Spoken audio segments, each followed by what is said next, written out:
इस वक्त आप आराम से बैठकर इस वीडियो को देख रहे हैं, मगर मैं आपको कहूं, आज जिस जगह पर आप अभी बैठे हो वो जमीन आज से करोड़ों साल पहले 8,500 डिग्री के तापमान से उबल रही थी, या जिस जगह पर आप बैठे हैं वो जगह लाखों सालों तक बर्फ से ढकी हुई थी। ये दोनों बातें सच हैं। इस 15 मिनट की वीडियो के अंदर आप पृथ्वी के 450 करोड़ साल के सफर को देखने वाले हैं। जिस जगह आज हमारा सौरमंडल है, वहाँ विभिन्न प्रकार की गैस और धूल के बादल हुआ करते थे। वैज्ञानिकों के मुताबिक इन धूल के बादलों से दूर एक तारा हुआ करता था। वक्त के साथ साथ उस तारे की ऊर्जा कम होने लगी, जिसके कारण उसके अंदर एक विशाल विस्फोट हुआ। विस्फोट की वजह से अंतरिक्ष की ये धूल एक दूसरे से दबने लगी। इस दौरान बादलों में स्थित धूल के कण दबाव और गर्मी के कारण बड़े उल्कापिंड और पत्थरों में परिवर्तित हो चुके थे, और इसी दबाव की वजह से इन बादलों में स्थित रेडियो एक्टिव पदार्थ ने ग्रेविटी का निर्माण किया। इस ग्रेविटी के कारण बीच में हाइड्रोजन और हीलियम इकट्ठा होने लगे। बीच के इस भयंकर दबाव के कारण एक विशाल विस्फोट हुआ, और इसी विस्फोट के कारण हमारे सूरज का जन्म हुआ। अंतरिक्ष में फैले एस्टेरॉयड यानी क्षुद्र ग्रहों में भारी वजन की वजह से सूरज के करीब आकर सूरज की परिक्रमा करने लगे। धीरे धीरे इन्हीं एस्टेरॉयड में भारी टकराव हुआ, जिसके फलस्वरूप मरकरी, विनस, अर्थ और मार्स जैसे ग्रहों का निर्माण हुआ। वैज्ञानिकों के मुताबिक उस वक्त पृथ्वी और मार्स यानी मंगल ग्रह के बीच थिया नामक ग्रह सूरज की परिक्रमा किया करता था। पृथ्वी पर ग्रेविटी होने की वजह से सूरज की परिक्रमा करने वाले एस्टेरॉयड अब पृथ्वी की परिक्रमा करने लगे, और धीरे धीरे करोड़ों सालों तक ये पृथ्वी पर गिरते रहे। और ऐसी घटना हमारे पड़ोसी ग्रह थिया पर भी हो रही थी, जिसके कारण थिया पृथ्वी के और करीब आने लगा और आकर पृथ्वी से टकराया। इस भयंकर टकराव की वजह से पृथ्वी के हिस्से कणों के रूप में अंतरिक्ष में फैल गए और एक रिंग्स की तरह पृथ्वी की परिक्रमा करने लगे।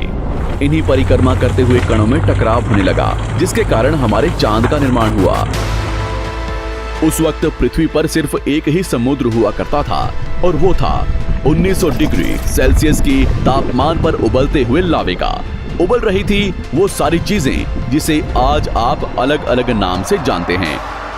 वक्त के साथ साथ पृथ्वी धीरे धीरे ठंडी हो रही थी, जिसके कारण पृथ्वी के भारी तत्व जैसे धातु और रेडियो एक्टिव पदार्थ पृथ्वी के केंद्र में जाकर इकट्ठा हो गए, और हल्के पदार्थ पृथ्वी की सतह पर आ गए। लाखों सालों तक पृथ्वी पर उल्कापिंडों की बरसात हुई, और इन गिरते हुए उल्कापिंडों में जमा था नमक, मिनरल्स और पानी। करोड़ों सालों तक इन उल्कापिंडों की बरसात होती रही, और धीरे धीरे पृथ्वी की ऊपरी सतह पानी से ढकने लगी। वैज्ञानिकों के मुताबिक यही वो वक्त था जब दूर गहरे पानी के अंदर निकलते ज्वालामुखियों से पहली बार सूक्ष्म जीवों का निर्माण हुआ। लाखों सालों बाद एक वक्त ऐसा आया जब पृथ्वी की पूरी सतह पानी से ढक चुकी थी। हमारी पृथ्वी के सबसे अंदर का कोर रेडियो एक्टिव पदार्थ से बने होने की वजह से हरदम गर्म होता रहता है, लेकिन जब भी पृथ्वी की ऊपरी जमीन ठंडी हो जाती है, तब पृथ्वी के अंदर की गर्मी बाहर नहीं निकल पाती, जिसके कारण ज्वालामुखियों का निर्माण होता है। और उस वक्त कुछ ऐसा ही हुआ। पानी से ढकी हुई पृथ्वी पर हजारों की तादाद में ज्वालामुखी निकलने लगे, और आने वाले लाखों सालों तक इन ज्वालामुखियों का निकलना जारी रहा, जिससे पानी के ऊपर जमीन का निर्माण हो रहा था। इस वक्त भी पृथ्वी पर वातावरण ना होने की वजह से अंतरिक्ष से उल्कापिंडों की बरसात हो रही थी। आज से लगभग 300 करोड़ साल पहले पृथ्वी पर ऐसा वक्त आया जब पृथ्वी का वातावरण लगभग स्थिर होने लगा था। ज्वालामुखी निकलने धीरे हो गए थे, और पृथ्वी का एक दिन 12 घंटे का हुआ करता था। साल बीतते गए, और धीरे धीरे ये सूक्ष्म जीव विकसित होते गए और समूह में रहने लगे। आज से लगभग 250 करोड़ साल पहले पहली बार पृथ्वी पर ऐसे जीवों का निर्माण हुआ जो जीने के लिए ये पानी के अंदर के मिनरल्स यानी खनिज पदार्थ और धूप का इस्तेमाल करते थे, और मल त्याग के रूप में ऑक्सीजन बाहर निकालते थे। इस वक्त तक पृथ्वी पर ज्यादातर ज्वालामुखी निकलने बंद हो चुके थे, और इन माइक्रोबैक्टीरियाज की वजह से वातावरण में ऑक्सीजन की मात्रा बढ़ रही थी। वातावरण में ऑक्सीजन बढ़ने की वजह से पृथ्वी का वायुमंडल बनना शुरू हुआ, और आने वाले हजारों सालों तक वातावरण में ऑक्सीजन की मात्रा बढ़ती रही। जिसकी वजह से पृथ्वी के ज्यादातर हिस्सों में ये सूक्ष्म जीव फैल गए।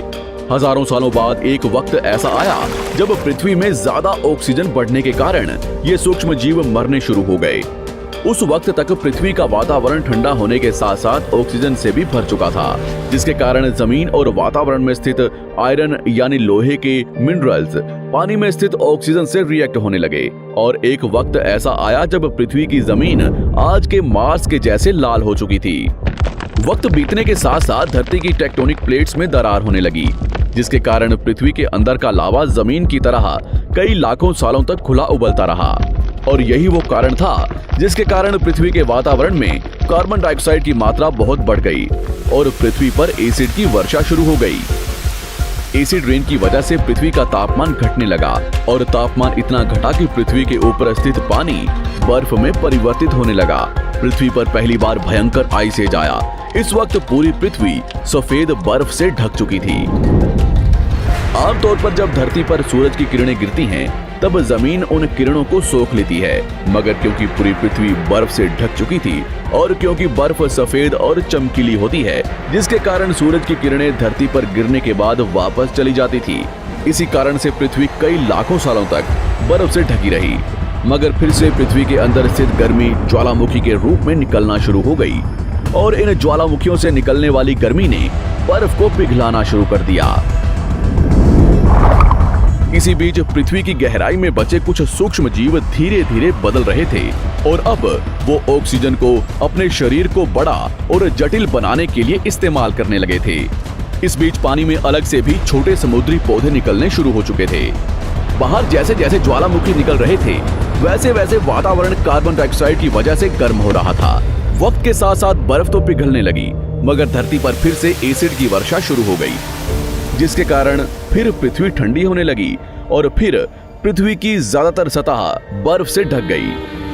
ऐसा बार बार कई हजारों सालों तक होता रहा और इसी कारण से अब समुद्री जीव धीरे धीरे वातावरण के हिसाब से विकसित हो रहे थे।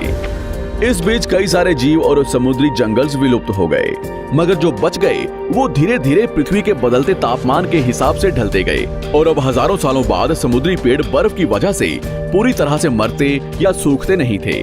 अब सूक्ष्म जीव समुद्री जीव बन चुके थे। जब फिर से ज्वालामुखियों ने पृथ्वी की बर्फ को पिघलाना शुरू किया, तब ये समुद्री पेड़ जल्दी विकसित होकर फैल गए। धीरे धीरे वातावरण में ऑक्सीजन की मात्रा बढ़ने लगी और पृथ्वी पर होने वाली एसिड की वर्षा कम होने लगी। वातावरण में ऑक्सीजन आने की वजह से पृथ्वी की ओजोन लेयर्स मोटी होने लगी और आज से लगभग 47 करोड़ साल पहले पृथ्वी की ऊपरी सतह पर पहली बार मोसोस नामक प्लांट उगना शुरू हुआ। वक्त के साथ साथ जमीन पर अलग अलग प्रकार के पौधे और पेड़ उगना शुरू हुए। एक वक्त ऐसा आया जब जमीन के पेड़ों की लंबाई लगभग 80 से 100 फीट जितनी या आज के 5 से 6 मंजिला बिल्डिंग जितनी ऊंची हो चुकी थी। ये वो वक्त था जब समुद्री जानवर समुद्र से बाहर निकल रहे थे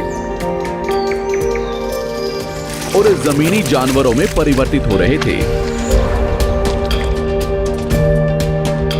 धरती की ज्यादातर जमीन एक जगह इकट्ठी हो चुकी थी, जिसे आज हम पैंजिया महाद्वीप के नाम से जानते हैं। पृथ्वी का वातावरण और तापमान लगभग स्थिर हो चुका था और अब करीब 21 से 23 घंटे का दिन हुआ करता था। अब समुद्री जीव पानी से बाहर रहने लगे थे और वातावरण के हिसाब से उनके शरीर का रंग रूप बदल रहा था। धीरे धीरे ये जमीनी जानवर डायनासोर्स में परिवर्तित हो गए। जिन डायनासोर्स ने पेड़ पौधे खाने शुरू कर दिए, उनका शरीर लंबा और विशाल रूप से विकसित होने लगा। कुछ डायनासोर्स शिकार किया करते थे, जिसके कारण वे छोटे और तेज होते चले गए।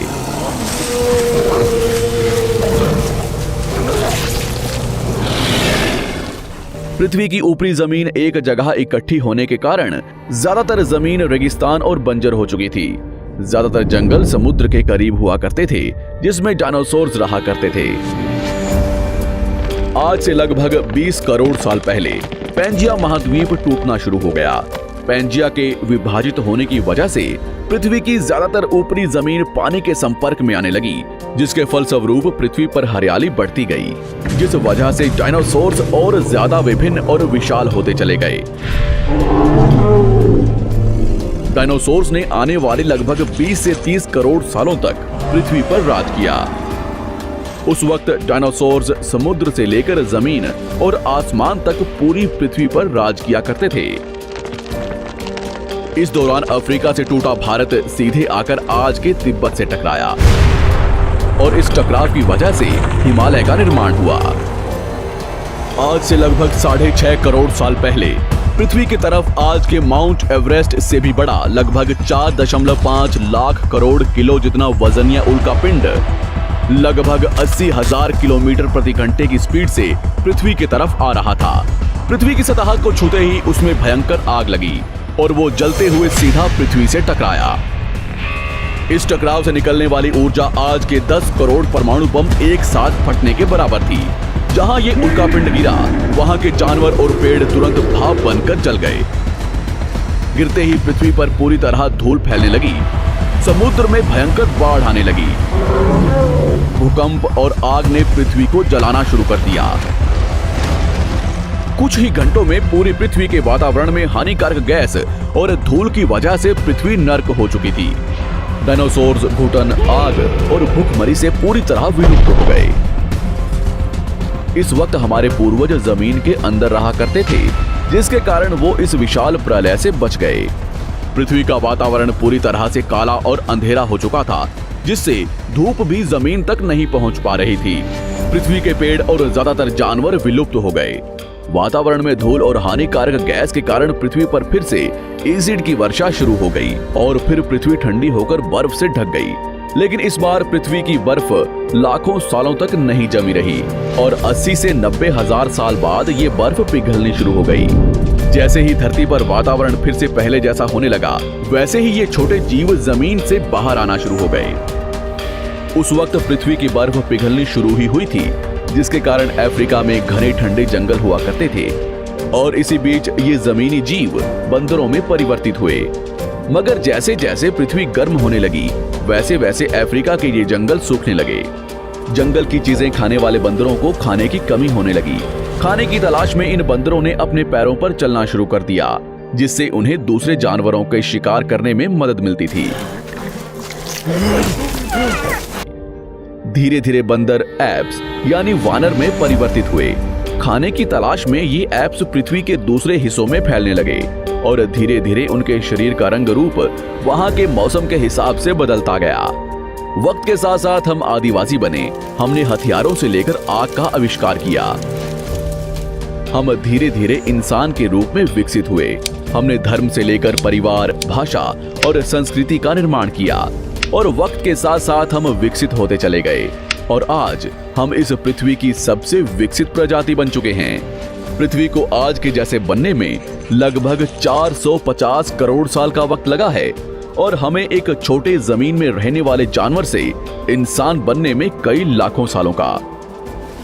मगर हमने इन 100 सालों में जितना पृथ्वी को गंदा और तबाह किया है, उतना आज तक किसी भी प्रजाति ने नहीं किया होगा। हम फिर से धरती को गर्म कर रहे हैं और कार्बन डाइऑक्साइड की मात्रा बढ़ा रहे हैं। वैज्ञानिकों का मानना है कि पृथ्वी पर फिर से विशाल परिवर्तन होने वाला है। भविष्य में पृथ्वी कैसी होगी, जानेंगे हमारी अगली वीडियो में।